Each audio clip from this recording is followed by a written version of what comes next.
谁？外卖。有什么高兴的事吗？有啊。封印让我来找你，找我干什么？你猜？让我把所有的客户都移交给你。你为什么就不猜封印让我过来请你回去呢？你说有高兴的事儿，我回律所对你来说是灾难。讨不讨厌呀你？一直这么讨厌。别废话。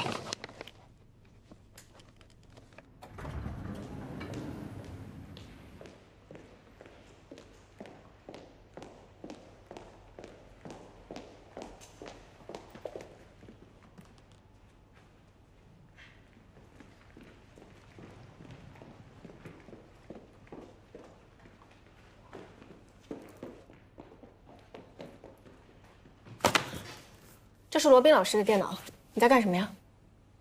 但是我有密码。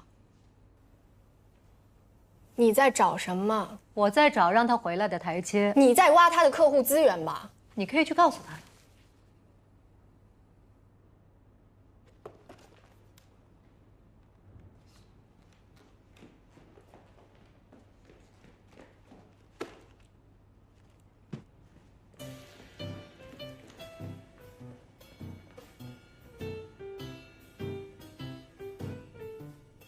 咱们俩第一次喝这梦之蓝的时候，还是咱俩实习的时候呢。不，你记错了。我没记错，咱俩当时在弄同一个案子，我记得很清楚。你记错了，是在你姐姐婚礼的时候喝的这酒。是在我姐姐婚礼上吗？那我怎么不记得呢？你喝醉了，你当时还跟我们说你替你姐起草了一个特别牛的婚前协议。无论是什么事儿，无论是什么理由，不管是谁提出的，所有的财产，不管是婚前的还是婚后的，都归何必所有。而且刘英美签了，他看都没看他就签了。哎，我姐找你什么事儿啊？你以为我喝点酒就会告诉你？你回忆一下，你跟我喝酒，你占过上风吗？哎呦，我跟你喝酒，我不是为了占上风，这不因为咱俩感情好吗？对，你还是放下吧啊！哪次你喝多了，不都是我给你收拾烂摊子？不是，那我给你写一保证书，行不行？咱们俩喝酒，不管我出什么事儿，都跟你没关系。你都喝出事儿了，保证书还有个屁用？不是，那你告诉我啊，我姐到底为什么找你？我不会告诉你的。你不告诉我可就喝酒了，我可就照着往医院走喝酒了。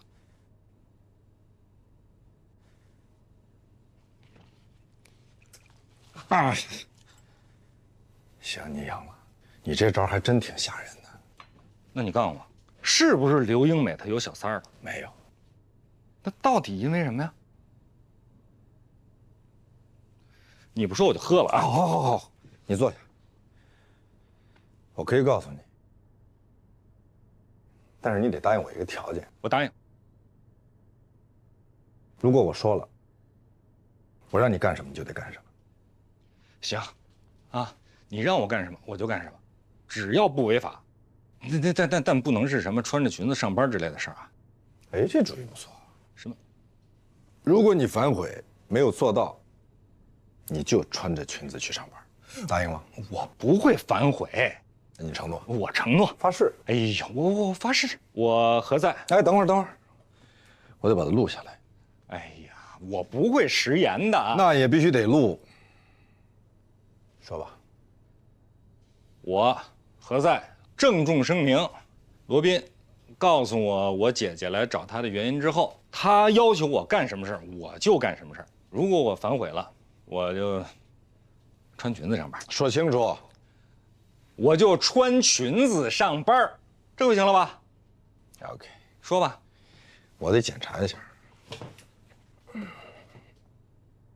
郑重声明，罗宾告诉我姐姐来找他的原因之后，他要求我干什么事儿，我就干什么事儿。如果我反悔了，我就穿裙子上班。啊，行，你能说了吧？这回你说不说呀？你坐下。不做，说。你不做，我不说。你说我不做，我做，你说吧。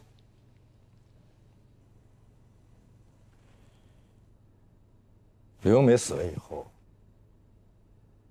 你姐发现一个大盒子，里边全是借条，有600多万吧？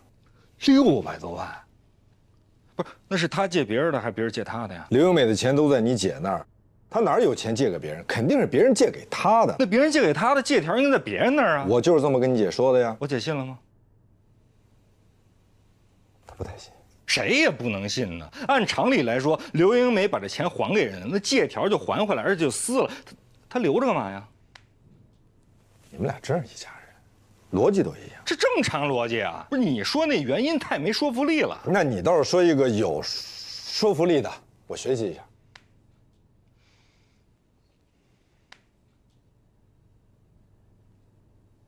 刘英美想跟我姐离婚，但是她当时呢，她跟我签了这个婚前协议了，她怕她净身出户，她想弄一笔钱出去，所以她就让她的朋友给她写了一个借条。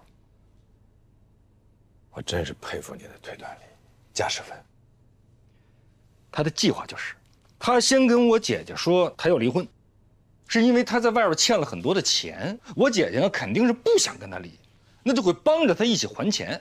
这么着，他就把一笔钱给倒腾出去，然后他隔一段时间倒一次，隔一段时间倒一次，一直倒到我姐姐忍无可忍了，跟他离婚了，他这计划就算实现了。我跟你说啊，刘英美，我一开始我就觉得她不是一老实人，她当初刚跟我姐好的时候，我就看出来了。那你有没有想过，他为什么没有实施这个计划呢？她死得太突然，没来得及。借条可是有年头。那就是说，有年头以前他就想了跟我姐姐离婚，但是呢，他忌惮于我会跟他死磕，所以他没敢。你认识刘景明吗？刘景明，我姐最烦他了，他就是一渣男。他给我讲了一个故事，一个七仙女和董永的故事。董永一贫如洗，却偏偏爱上了天庭的七仙女。可是七仙女的天庭亲戚们呢，都不信任他，尤其是这个七仙女的亲弟弟，逼着他签了一份丧权辱国的婚前协议。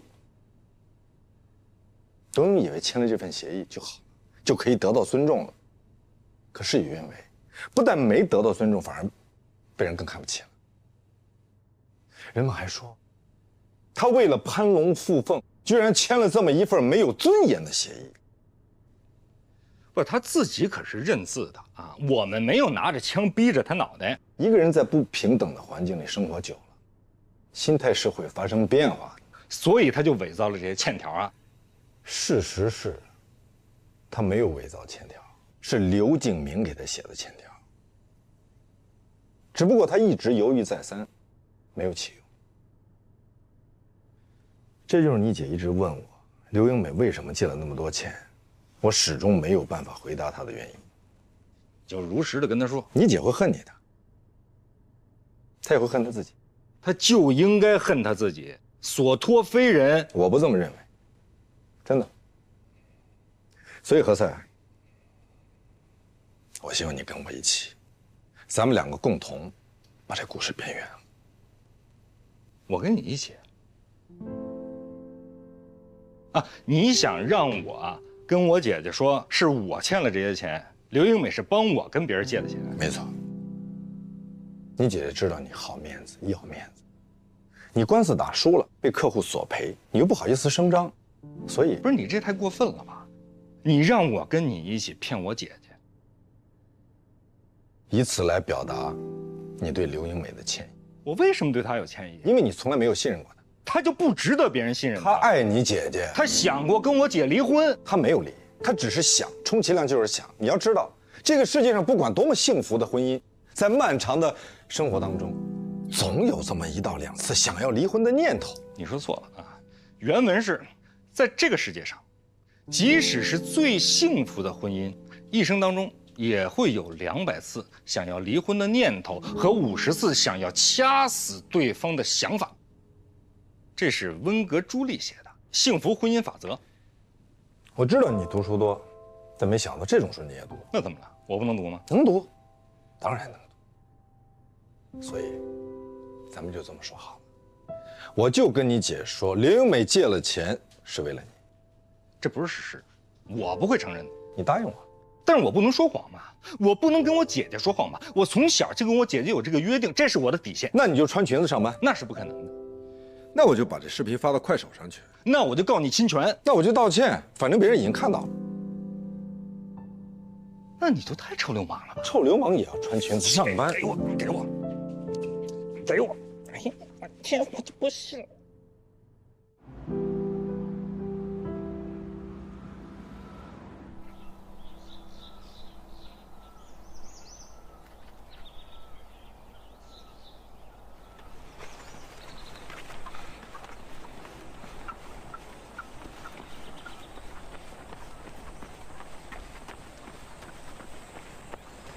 凤老大让你来找我啊？如果我说我故意跑到这儿来和你偶遇，你会信吗？他不生我气了？怎么着？你想让他八抬大轿把你给抬回去啊？那你的意思是我黑不提白不提回去上班，就当什么都没有发生过？我不反对你一声大笑出门去，但是啊，你能不能帮我个小忙先？什么事儿？我有一个朋友代购药品，现在取保候审。这可不是一个小忙，但是你是一个好人啊！没你想象的那么好。我已经跟马师傅说好了，让他按上班的时间来接你。一会儿见了。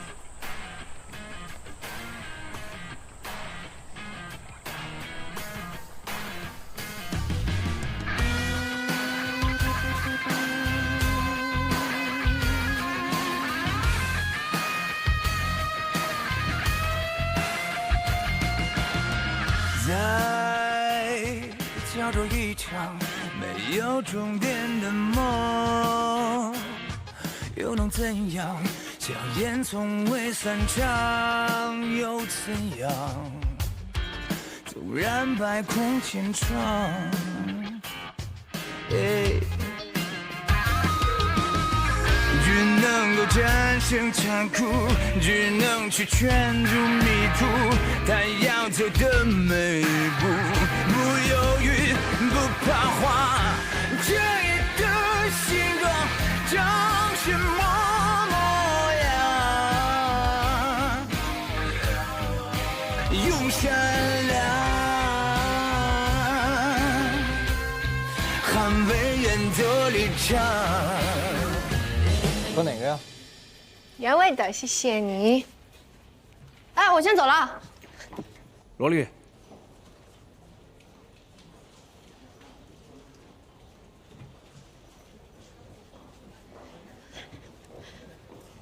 罗老师，请您喝养乐多。有什么要告诉我的吗？有，李丽决定接受您的建议，和玲珑美食和解。那个案子不是已经归何塞管了吗？他想让我跟您解释一下，他当时就孕激素导致情绪失控，我不介意。还有别的事儿吗？啊，您的电脑密码我改成我父亲的忌日了。为什么？谁让你改的？因为我发现有人从你电脑里面去考客户的资料。谁？老洪。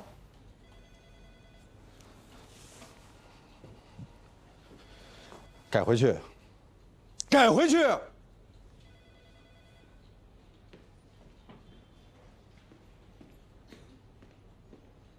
尽早建立离岸家族信托基金，就可以隔离这些风险。比如说，您打算把财富隔代传承，那您可以直接用离岸家族信托，将您的孙子设定为指定的受益人。如果说你不愿，我在跟客户通电话。几百亿的家族信托，你是在跟我的客户通电话？我是在帮你维系客户，替你做客户的增值服务。这么说，我要谢谢你了。不客气。我听说你还分别联系了任小年父子，谁跟你说的？你承认了？他们应该已经不算你的客户了。如果你肯听我的建议，你劝我放弃。没错。为什么？因为他不尊重别人的劳动。他认为花钱买的不是你的服务，而是你的尊严。不，据我所知，他们是尊重别人劳动的，只不过他们不尊重一些不专业的行为。就比如说，你的助理黛西小姐。那他也犯不着勃然大怒，让我当场炒掉我的助理。那你也犯不着怒发冲冠，为了个助理跟大客户翻脸。如果我默许或者纵容了他的行为，我会看不起我自己的。我猜你是怕黛西会看不起你。你猜错了，你是个理性的人，理性不代表逆来顺受。你是不是因为任小年曾经是你的客户，如果他现在变成了我的客户，会让你觉得很没面子？这跟我的面子无关，所以我奉劝你，如果不是因为太缺钱，有些案子就算了。你觉得我留在这是为了钱吗？我继承的遗产够我开10几家全景的，你觉得我为什么留在这儿？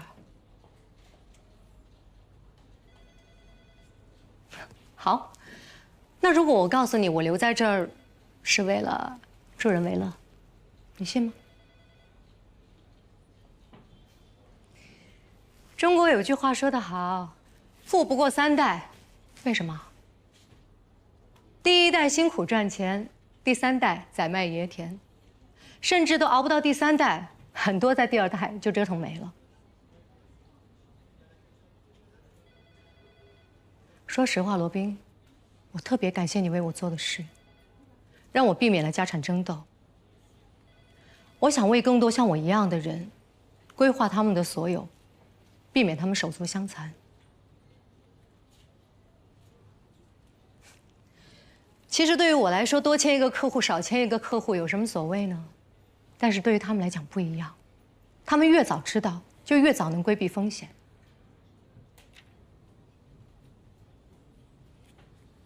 好，我知道了。抱歉打搅你了。难道不应该是抱歉误解你了？请你以后不要偷偷的到我电脑里去拷资料，好吗？如果你需要什么，直接告诉我，跟我要。我没有偷偷去你电脑里拷资料。你不上班，办公室没有人，我没办法直接问你要。所以你就打开我的电脑，输入了我的生日，电脑就蹦出来一行字：欢迎回来。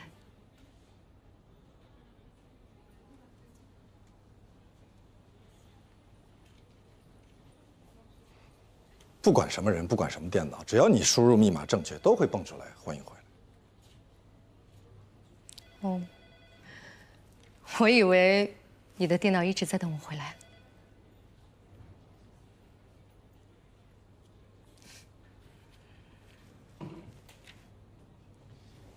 好，我的错，我太懒。所以你是特地来告诉我？对，我就是特意来告诉你，这个错误已经被纠正了。是吗？那现在换成谁的生日了？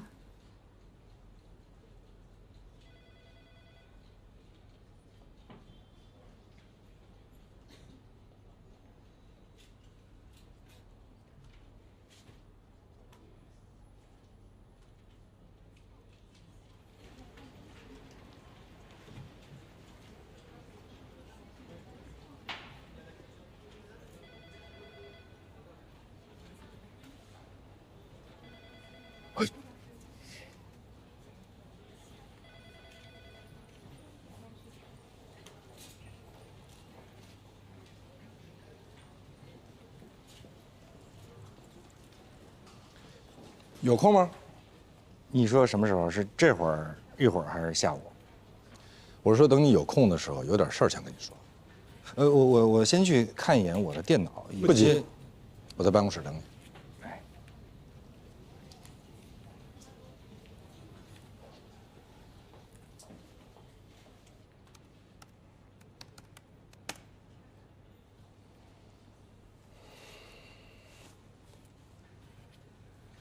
马上告诉我，请告知我你父亲的忌日。可问题是，现在我们的客户不同意和解了，他那索赔20万，真的把我们都给激怒了。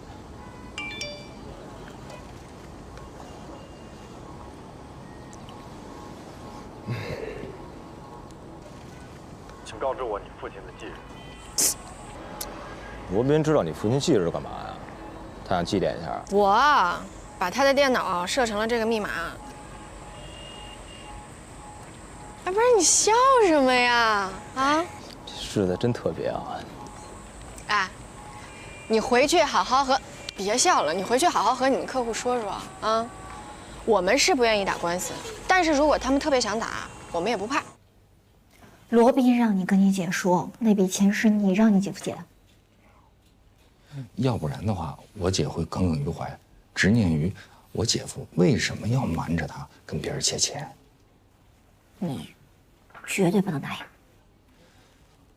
可是，我要真的把真相告诉我姐的话，那我姐会为此事痛苦一生的。一个人如果没有能力承担真相，他就不配得到幸福。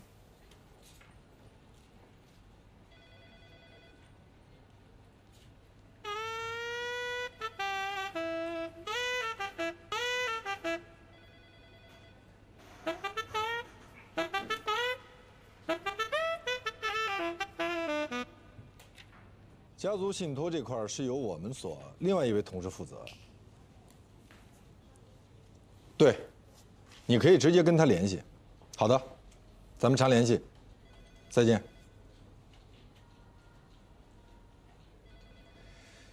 我记得你父亲跟检察院不要打我父亲的主意。没打你父亲主意，我是说这个案子已经到了检察院，所以我们现在需要跟检察院沟通。那就走正常的渠道沟通好。是正常渠道，你把你父亲理解成歪门邪道了。那你沟通目的是什么？轻判？不判？这怎么可能？为什么不可能呢？没有这样的先例。所以我们要开一个先例。我们是超级无敌搭档。我是超级无敌，你是搭档。我不喜欢开这种玩笑。那好，你是超级，我是无敌，为什么不能换过来？你是超级，我是无敌。超级无敌，超级排在前面，我以为你喜欢排在前面嘛。那好，我是超级，你是无敌。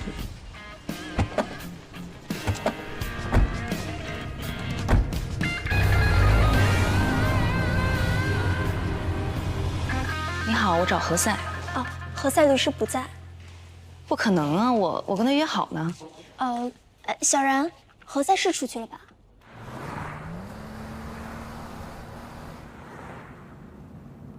对，我呢反复的考虑了一下，我还是不能跟你一起骗我姐，而且我觉得你也不应该骗我姐。那除非你穿裙子上班。哎，我是跟你认真的说。我也是。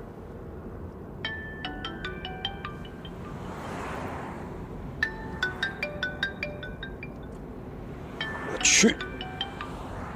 喂，蓉蓉，你在哪儿呢？啊，你在那儿稍等啊，我现在就派人过去接你啊。一大早我就看见你跟何塞一前一后的进律所。一大早我也看见了罗宾在你的办公室呀。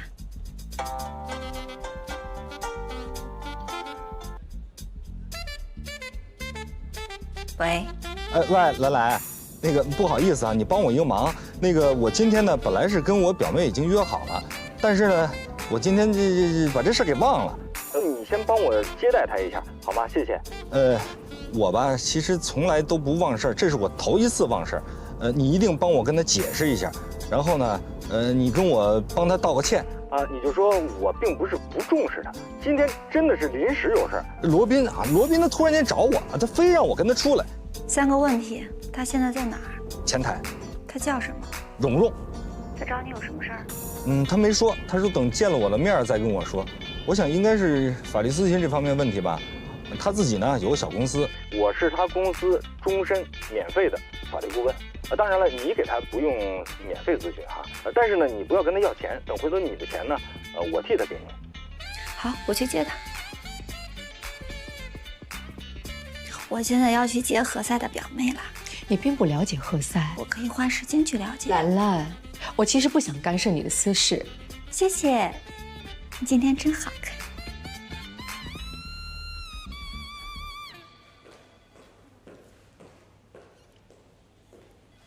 蓉蓉，你好，我是何塞的同事，他临时有点事儿，让我来接待你。哦，行。我表妹啊，真不容易啊！你说又得当老板，还得怀着孕，还得给你外甥女儿当后妈。你说的这些事儿，哪一件不是他自己乐意的？你怎么这么说话呢？都是好事儿啊！你看，当老板又怀孕，当后妈呢，也是好事儿啊。这说明她嫁给了一个她自己喜欢的男人，这多幸福！只不过，这个男人之前有个孩子，对吧？他还多了一个孩子，不是吗？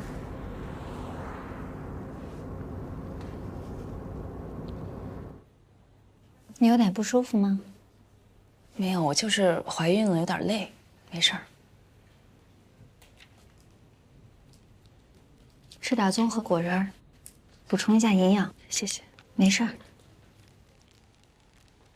那个，我就是想咨询一下，比如夫妻2个人，如果丈夫没有经过妻子的同意，就把钱给了另一个女人，那我作为妻子，我有权利把这个钱要回来吗？只要是你们的共同财产，当然有权利要回来了。不是我们的共同财产，是我自己挣的，我的个人积蓄。如果是你婚前的存款，算作你个人的财产；如果是你婚后的积蓄，那就算作共同财产。不过，就算是共同财产，你丈夫也没有权利随便想给谁花就给谁花，他必须要经过你的同意。那如果这个事儿现在已经发生了，就是他现在已经把钱转给了另一个女人，那我还有权利要回来吗？能，除非你有证据。那怎么样呢？起诉。不是，蓝律师，是这样的，我丈夫他是一个特别特别好的人，我们俩感情也特别好，但是他这个人就是心太软。他跟他前妻离婚的时候，他是净身出户，他把所有的钱都给了他前妻，但是他前妻还老来找他要钱，孩子上学要钱，上补习班要钱，上夏令营也要钱。我觉得这些算是孩子的抚养费，给了也就给了，我也不想多说什么。但是前一段时间，他又找我丈夫要了一大笔钱，说要买房子，这个我就不能忍了吧？买房子？对呀。你别不说话呀。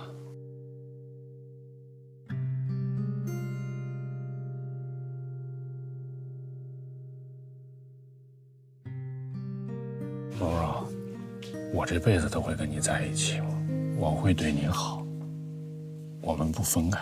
但是现在吧，这罗琦他也挺可怜的，没地儿住了。他本来说跟那男的一起买房子，这男的就变卦了，所以就变成现在这种状况。小安这不也得跟他过吗？是不是？我们可以变更抚养权，我们来带小安吗？带不了小安，没法带。你这不也怀孕了吗？我们马上也有自己孩子了。我因为怀孕了，我把我的存款、我的银行卡密码什么的，我都交给我丈夫保管。然后有一次特别偶然的一次机会，我发现我丈夫用那个网银给他前妻转了一大笔钱，然后他说，啊，我前妻想买房子，他钱不够，那个什么，我支援他一下。然后我当时我就发飙了，我说他买房子，你支援他可以啊，你用你自己的钱支援呢，你干嘛用我的钱支援啊？对呀，他怎么说啊？他说他总不能让他前妻流落街头吧？我现在怀孕了，我压力也特别大。我辛辛苦苦赚钱，不是为了给他前妻买房子置地的，你懂吗？有没有可能是你的丈夫和他的前妻一起转移你的财产？那不可能。为什么不可能？我丈夫是特别好的一个人，他是不会做这种伤害我的事儿的，他就是纯粹心软。那你有没有告诉他，他对别的女人心软，就是对你心狠？他不这么认为。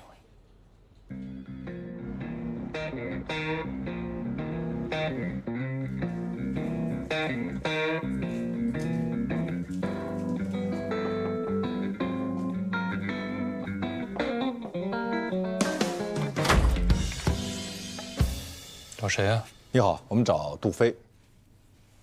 我就是。你们谁？我们是您的律师。我叫何塞。这位是罗宾律师。我们一定会竭尽全力减轻你的罪。我没有罪。是这样，能让我们进去说吗？就在这说。我们来呢，今天找你，首先是想向你来了解情况的。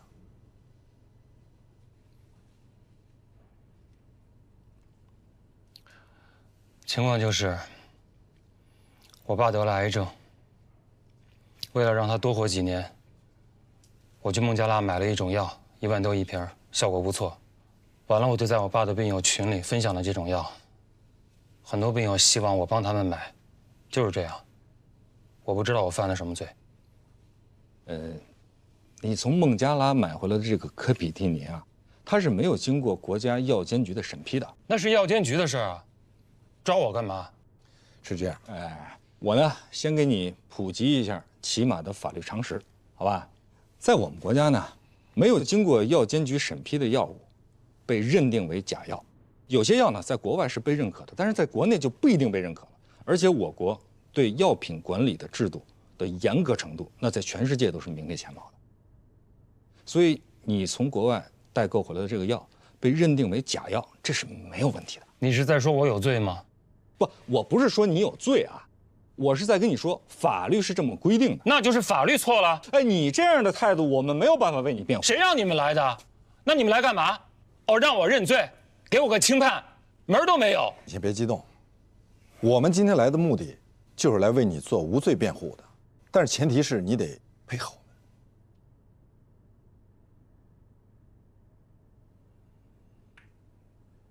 你们能保证我能赢吗？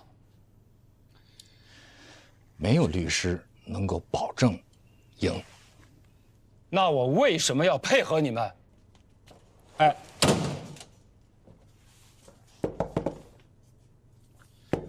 杜飞，别敲了，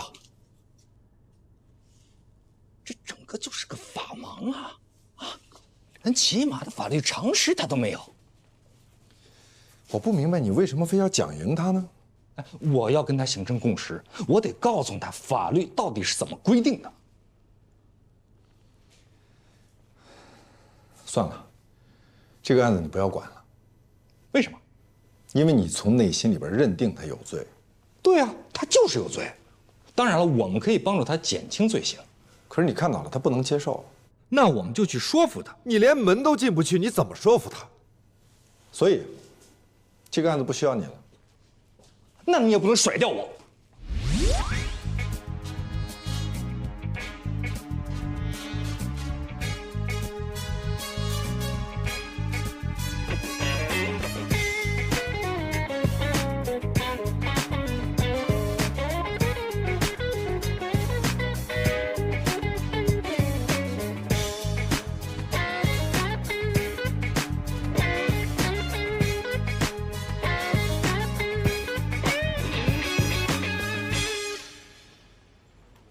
你跟何塞怎么了？杜飞到底是谁的朋友？封印不想让我告诉你，封印的朋友。他不想让你知道。哎，他不在办公室。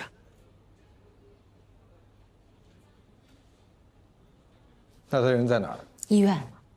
医院？怎么了？他生病了吗？他老婆。陶月什么病？癌。癌？什么癌？具体情况我也不太清楚。多长时间了？好几年了。这事儿为什么我一点都不知道？陶月不想让别人知道，封印很尊重他这一点。生病了又不丢人，这有什么不能说的？那是因为你没有生过病。我母亲是病逝的，当年人家都说她生病是因为她缺德，遭的报应。说这个话的人才缺德。杜飞曾经帮陶月代购过科比替尼。懂了。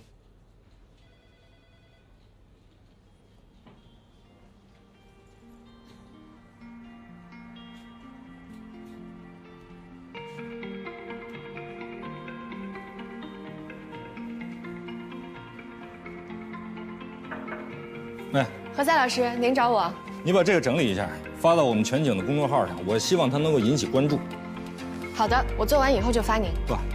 不是发给我不是要在我的邮箱里看到，我是要在网上，在公众号上，在其他一切社交媒体上，我要让杜飞成为家喻户晓的英雄，你去完成它，这是一个艰巨而光荣的任务。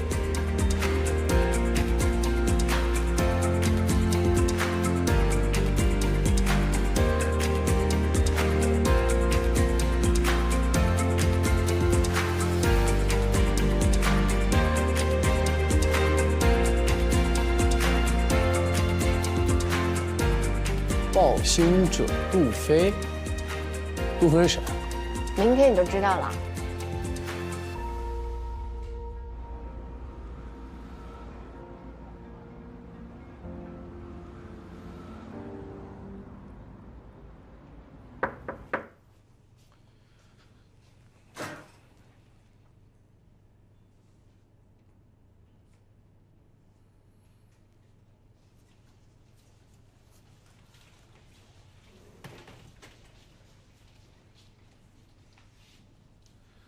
喝点什么？喝酒。我记得您不喝酒。不喝酒和想喝是两回事儿。有吗？当然。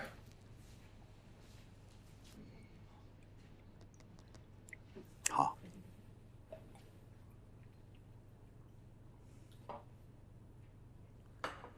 梦之蓝，这酒怎么样？不错。啊，何塞的客户。来，尝尝。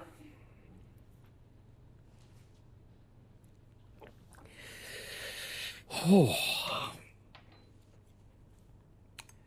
我听说了，这个杜飞啊，他不信任我们，就不怨他。不知道听谁说的，说是律师啊，就是公检法的卧底。如果他不信任我，我没办法为他辩护。你会有办法的，我相信你能得到他的信任。哎，你了解我，我这辈子最不愿意干的事儿就是讨好别人。取得别人的信任和讨好别人完全是两回事儿。我从来就不信任讨好我的人，但是你从来就没讨好我。可是我相信你。我的意思是说，与其去争取一个不相信自己人的信任，不如直接服务一个你相信的人。我知道，你不差杜飞这个客户，但是杜飞他需要你。我一直支持你的做法，只和相信自己的人合作，代理相信自己的客户。但是，杜飞这个案子比较特殊，他值得我们花时间去赢得他的信任。就因为他代购的药救了很多人，还因为我们要让他相信，我们值得他信任，这个世界值得他信任，我们可以无条件的为他辩护。